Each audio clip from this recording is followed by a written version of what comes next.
जय श्रीराम भावांनो. तिरुपतीचं दर्शन झालं होतं आपलं. मग आलो खाली पद्मावतीचं दर्शन घेण्यासाठी. पद्मावतीचं दर्शन घेतलं आणि निघालो सरळ तिरुपती स्टेशनसाठी.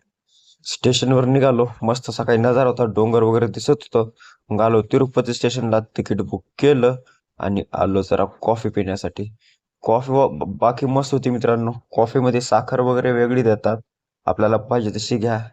एक घेतलं बिस्किट कॉफी सोबत खाऊन मस्तपैकी आणि आलो सरळ स्टेशनवर.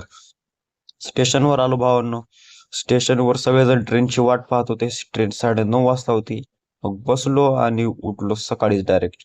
ब्रश करून घेतला. सकाळी असा काही मस्त नजारा होता भावांनो. मग आपल्याला लागली होती भूक. आपल्याजवळ फक्त गाडीमध्ये होते ॲपल. मग काय घेतला ॲपल खाऊन मस्तपैकी आणि आलो सरळ कोल्हापूर स्टेशनला. स्टेशनवर आलो आणि मग आपल्याला महालक्ष्मीच्या दर्शनासाठी जायचं होतं भावांनो, त्यामुळे रूम बुक केली. आलो रूमवर, फ्रेश वगैरे झालो आणि निघालो दर्शनासाठी भावांनो. व्हिडिओ आवडल्यास लाईक करा, फॉलो करायला विसरू नका. चला भेटूया पुढच्या व्लॉग.